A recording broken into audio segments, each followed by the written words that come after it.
Boa noite. Fazer uma coisa que eu já fiz aqui, que é lançar livro. Aqui é um prazer, eu acho que hoje ameaçava chuva. Para outubro é um prazer ver as pessoas aqui. Como a Aida disse, eu agradeço em primeiro lugar a Planeta, que acolheu esse texto, fez um trabalho de revisão, que providenciou uma capa que eu gostei tanto, e também é uma pessoa que leu os originais, participou para que o livro tivesse menos defeitos do que ele tem. Os defeitos são meus, minha amiga Valderez, que é uma grande revisora, tradutora, e que lançaremos em breve um livro em conjunto também, né?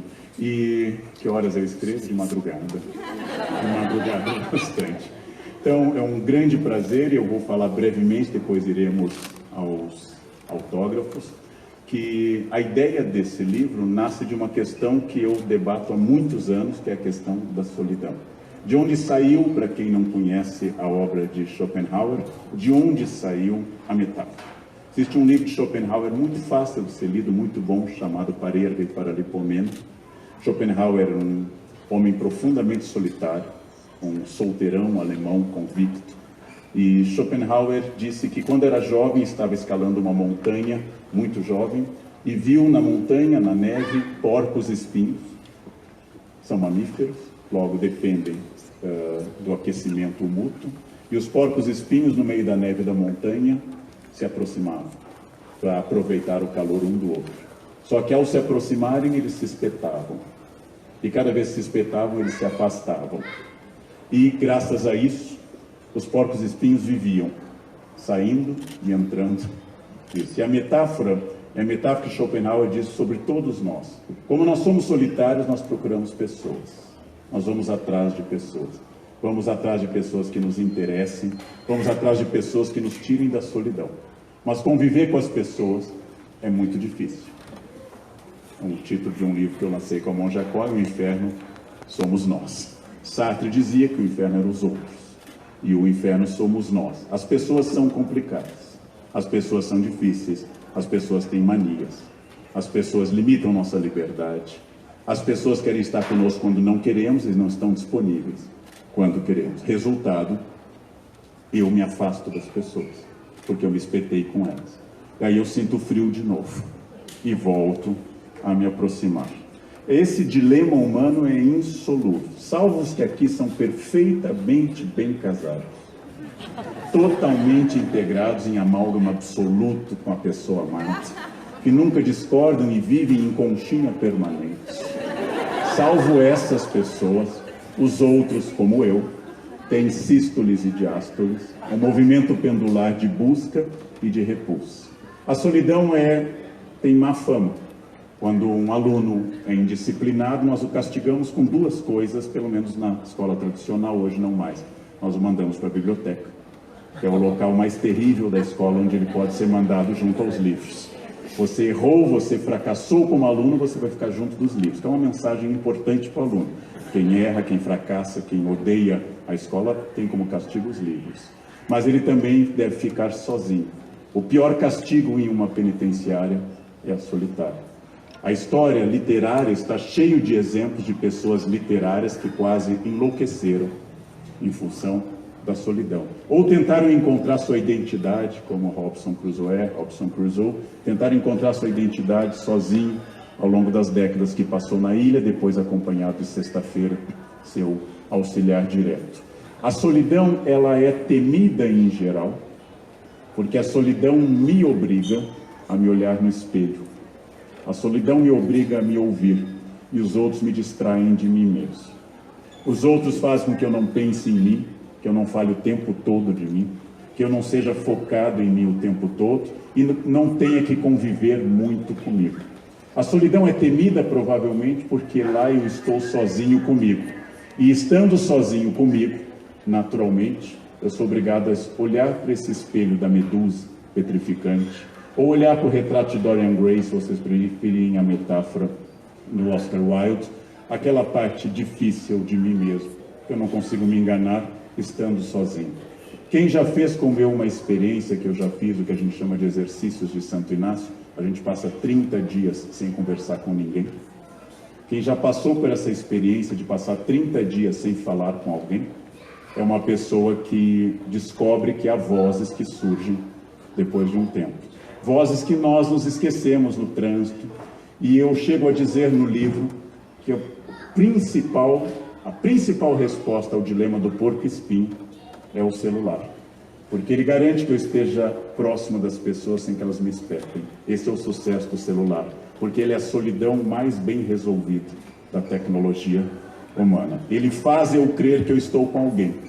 Não há solidão maior do que um grupo de WhatsApp. Mas ele faz eu crer que eu estou com alguém. E se a pessoa me desagrada, eu bloqueio, deleto, ignoro. Assim, esse porco-espinho recebe um certo calor, um calor pífio, um calor tênue, através das redes sociais.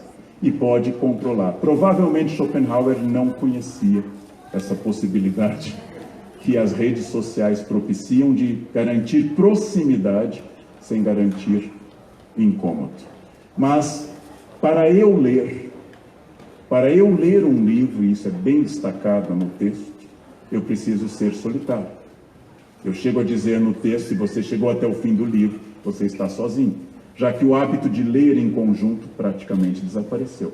Muito comum no século XIX, a leitura entre senhoras que costuravam, a leitura entre pessoas à noite, não havia televisão, a leitura era um passatempo. Hoje nós lemos sozinhos. E a leitura é sempre um exercício de descoberta individual. A leitura é a capacidade de fazer da solidão aquilo que aparece no livro, transformá-la em solitude, ou seja, uma solidão produtiva, uma solidão não depressiva. Desconfio da pessoa que não consegue ficar sozinha. E desconfio também da pessoa que não consegue ficar acompanhada. Desconfio de quem não tem o dilema do porco-espinho, quem só espeta os outros, ou só sente o calor dos outros. Desconfio da pessoa, e digo isso no livro, incapaz de ir a um restaurante e sentar sozinho. Desconfio da pessoa que não é capaz de encarar o drama de que sempre estamos sozinhos. E estar junto a alguém é sempre uma máscara que diminui essa solidão. E quando a pessoa diz o que eu espero que ela diga, quando ela concorda com tudo que eu falo, eu digo que essa pessoa me entende e que ela é inteligente e que ela é legal. O elogio mais frequente que eu recebo nas redes sociais é: você diz tudo o que eu penso, você é genial. Então, na verdade, esse é um elogio à pessoa, não é um elogio a mim, é um elogio ao seu espelho. Tudo aquilo que eu penso, você diz, logo você é bom, porque o que eu penso é bom. E eu diria, como professor, que exatamente quando alguém diz o que eu não penso, contrário ao que eu penso, que essa pessoa então me faz companhia, porque ela dialoga não mais só com o meu narciso, mas com a minha capacidade de dialogar. O fato de que as pessoas não podem mais ficar sem o celular em nenhum momento, que elas arriscam a vida em função do celular, é a mostra que somos a geração mais conectada da história e, ao mesmo tempo, provavelmente, a mais solitária. É o paradoxo que acontece no Brasil, que é destacado no livro, de que todos têm redes com centenas de amigos e levam vidas felicíssimas, levam vidas povoadas de pessoas que postam uma felicidade absoluta. Ninguém é triste, infeliz ou depressivo. Ninguém vive mal ou as turras com a família. E à medida que as fotos fluem, mostrando que eu estou sempre acompanhado, que a minha família é maravilhosa, que a minha casa é um reduto idílico e utópico, aumenta a venda de remédios contra a ansiedade, contra a insônia, em resumo, contra a solidão. Ou seja, esse é um paradoxo do mundo contemporâneo que o livro quer tratar. A primeira frase em que Deus refaz a criação, o primeiro recall da criação, é dizer a Adão que vai fazer uma mulher para ele. Não é bom que o homem esteja só. Vejam, todos os animais foram criados aos pares, já desde o início. Todos os animais com macho e fêmea. O homem sozinho, sem nada. Pelo menos em uma das tradições bíblicas. E quando Deus chama de volta o homem e diz, agora vamos fazer uma companheira, Deus está entendendo que é uma melhoria da criação. É o primeiro recall de toda a história da criação. E aí não é bom que o homem esteja só. E Adão então recebe Eva como companheira. É curioso que para tirar Adão da solidão era preciso criar um ser que fosse igual a ele no gênero humano, na espécie Homo sapiens, mas diferente no gênero sexual, diferente na identidade, na presença de uma identidade. Ou seja, a única forma que o Gênesis descreve que uma pessoa supera a solidão é quando encontra alguém suficientemente próximo para estabelecer um diálogo e suficientemente diferente para que esse diálogo não seja apenas um espelho. Grande parte do livro é sobre esse esforço histórico da literatura, da produção filosófica sobre o tema da solidão. Como é que a gente resolve ao longo da história o fato de que a maioria das pessoas tem horror a ficar sozinhas? E como é que a gente resolve o fato de que a maioria das pessoas também encontra no outro um obstáculo, uma barreira? Desse quase insolúvel dilema do porco-espinho e que, como eu já disse no início, ajuda a explicar o sucesso do celular. A grande invenção para atenuar esse choque.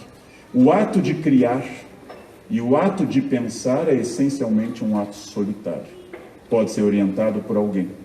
Pode ser orientado por um professor, pode ser orientado por um filósofo, pode ser orientado por um escritor. Mas pensar é um gesto solitário, isolado.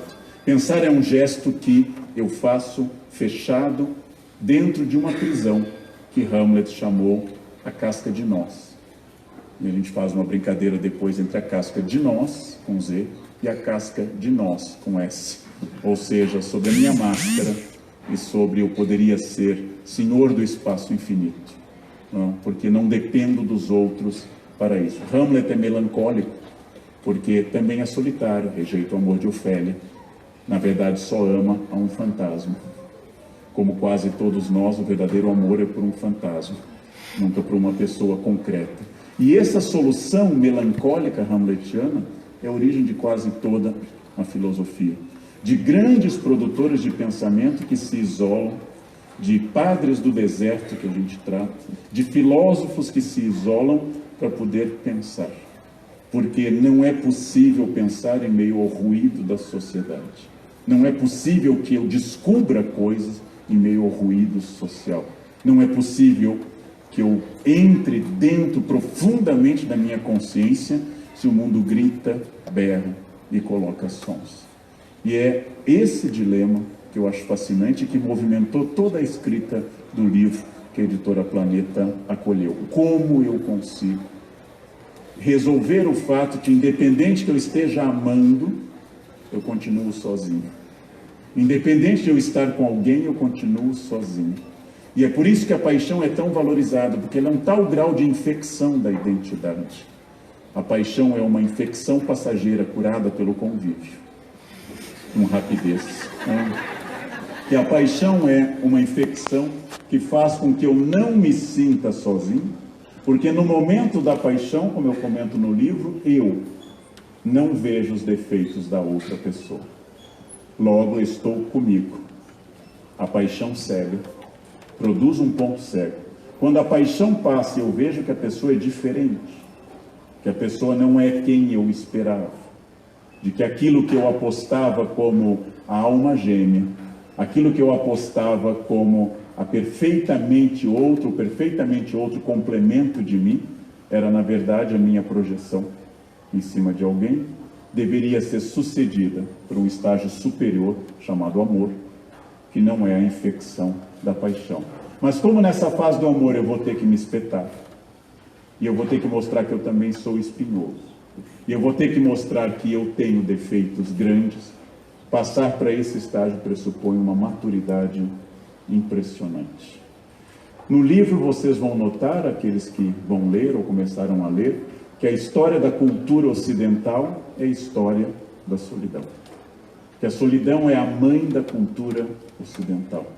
Que a solidão é aquilo que gera, quanto mais solitário o indivíduo, mais ele é produtivo. Foi ficando surdo e tendo um gênio intratável que Beethoven produziu suas obras-primas.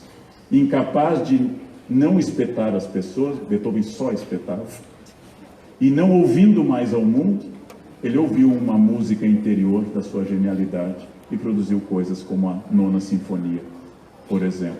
É exatamente nesse retiro solitário que Agostinho, depois de uma vida de sexo, drogas e rock and roll, se retira e exatamente depois da morte da mãe passa um período sozinho para avaliar, depois do êxtase em Ostia, ele passa um período sozinho para isso. São esses retiros, são essas retiradas do mundo que produzem a grande categoria humana da produção solitária, da olhada para si, da capacidade de observar aquilo que não sou eu mesmo, mas eu é um outro.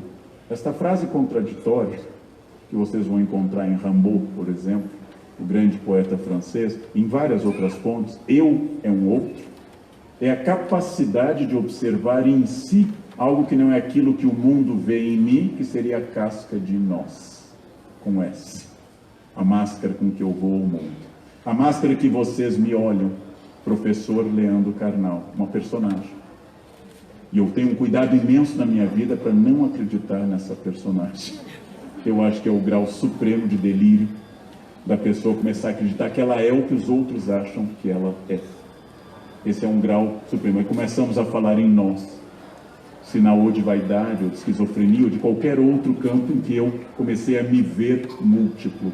Mas não é essa multiplicidade que eu me refiro, mas a capacidade de encontrar o grande outro, que na teologia é Deus, e na filosofia uma capacidade de perceber dentro de mim um outro ser que não se dialoga com o mundo tão frequentemente, que é completamente diferente, porque desde que eu nasci, eu sou levado a conviver em grupo, e convivendo em grupo eu sou obrigado a fazer concessões muito fortes daquilo que é possível, daquilo que é viável. E toda a pessoa educada é a pessoa controlada sobre o que realmente pensa. O que nós chamamos no Ocidente de educação é a capacidade de disfarçar meu ódio, minha sexualidade, minha agressividade, de não atacar ou bater nas pessoas publicamente. E quanto mais eu for controlado, basta ler Freud para pensar o mesmo, quanto mais eu for controlado, mais civilizado eu serei. Quanto mais a sociedade for repressiva, mais educado eu serei. E ao mesmo tempo, viverei mais essa casca de nós, para me refugiar na casca em nós, na casca dura da minha própria consciência. O livro é um convite para pensar sobre o fenômeno da solidão. O livro é um convite para acompanhar a solidão produtiva e positiva. O livro é uma advertência sobre as solidões que não podem ser resolvidas pelas redes sociais. O livro é um convite a ler o que grandes autores, muito mais inteligentes do que eu, pensaram sobre solidão no passado. O livro é um convite para olhar de cara para esse grande medo de que as pessoas dizem: eu tenho medo de morrer sozinho. Essa deveria ser a menor preocupação de uma pessoa, até porque a morte é sempre solitária. Ninguém vai com você, mesmo morrendo em conjunto. Ninguém vai com você. A morte é sempre solitária. A morte é sempre uma jornada solitária. Ninguém deveria ter medo de morrer sozinho, porque todos morrerão sozinhos. Absolutamente só. Cercado de pessoas ou não. Como brinca o Woody Allen, não tenho nada contra a morte, apenas não gostaria de estar presente. Todos morrerão sozinhos. Mas o verdadeiro medo a ser respondido que está no livro não é eu tenho medo de morrer sozinho, porque isso é inevitável. É ter medo de viver sozinho, protegido na sua casca, protegido para que os outros não lhe espetem. E o que grande parte do livro indica é que a única chance de eu sair desse estágio autotélico, a gente chamaria em filosofia, fechado sobre mim, esse estágio tem um custo para eu deixar de ser sozinho: é aceitar que eu espete aos outros, que os outros me espetam. É aceitar o custo de romper essa casca, aceitar a dor de romper essa casca, aceitar o fato que quem me incomodou dialogou comigo e quem me agradou dialogou com meu narciso, de quem me enfrentou, para os budistas fez queimar karma, para os filósofos fez eu refletir o contraditório que é essencial. Eu é um outro.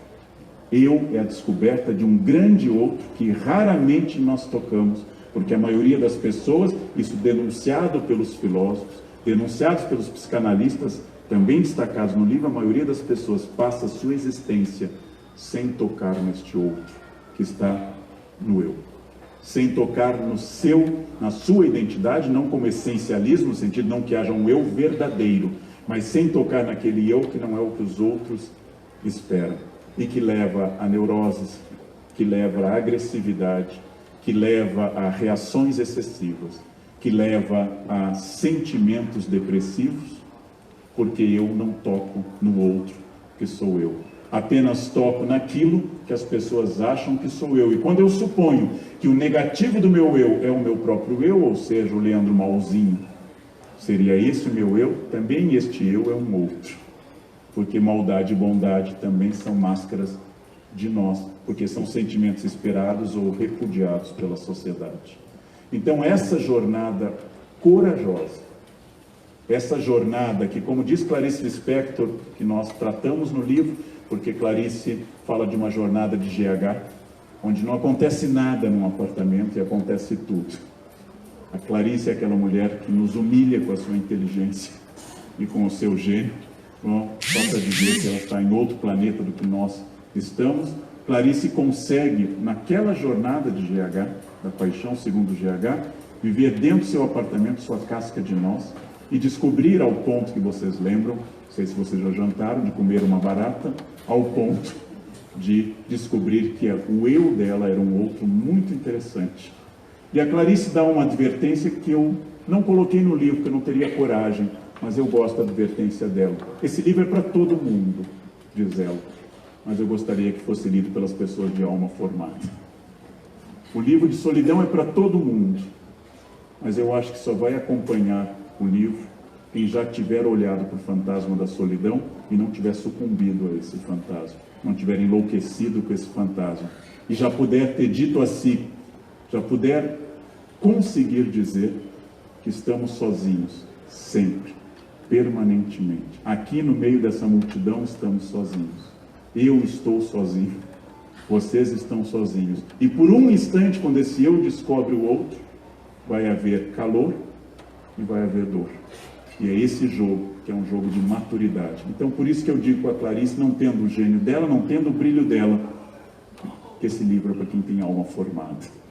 Não no sentido de plenamente maduro, porque ele seria para ninguém, nem para mim. Mas alguém que já passou frio, e alguém que já espetou pessoas. Se já passou frio e precisou de companhia, já espetou pessoas, você pode começar a pensar sobre a solidão. E aí, em um pequeno instante, lendo, sozinhos em casa, num pequeno instante me aprofundando no tema e seguindo as indicações que o livro dá sobre outros livros, nesse pequeno instante, eu vivi o calor de um outro porco-espinho do meu lado, ou seja, o autor e o leitor, produzindo uma coisa que eu gosto muito de lembrar, saído do texto Albert Mangel sobre os tipos de leitor, que é: nunca ninguém leu o mesmo livro que outra pessoa. Nunca alguém leu o livro que eu li. E cada um e cada uma que lerem esse livro terão a experiência de reconstruir uma trajetória a partir da sua biografia. Dentro de um esforço que eu faço há muitos anos, quando eu cansei de falar de ruptura heurística, de dramas ontológicos, de questões de maiêutica sofisticadas, e passei: eu quero que as pessoas leiam e entendam. Eu não quero fazer da linguagem um exercício de poder. É uma decisão que eu tomei há vários anos. Não quero fazer, como tantas vezes fiz quando jovem professor, da linguagem um exercício de poder. Uma vez uma pessoa me escreveu isso: você escreve fácil e facilita. Aí eu escrevi para ele de forma filosófica, que a ruptura desse Dasein frankfurtiano provocaria, do ponto de vista heurístico, mais do que ontológico, o surgimento de uma cisão no Dasein. Eu poderia falar assim, mas você não entenderia também. Então eu prefiro explicar como professor, para que todos vejam que o saber é fascinante e é a melhor solução para que eu viva o dilema do porco-espinho. Porque a velhice de quem não lê é muito solitária. A velhice de quem não tem a companhia dos livros é muito solitária. E os livros são uma solução fabulosa, seja em tablet, seja um desktop, seja no livro, papel, tanto faz. A minha geração ainda cultua papel, mas quando morrermos isso terá passado. Seja onde for, o conhecimento pode ser em papiro, pergaminho ou na tela do computador. O importante é o conhecimento. O conhecimento é o substantivo, o suporte é o adjetivo. O que é central é a ideia. Então, o que eu possa dizer e aquilo que eu espero de todo leitor, isso que o Leandro disse é ótimo. Ilumina uma parte da minha vida. Isso que o Leandro disse, eu tenho que adaptar porque isso vale para ele, perfeito. Ou isso que o Leandro disse é uma bobagem sem tamanho, que é só dele, que eu não posso usar para nada. Também é verdade.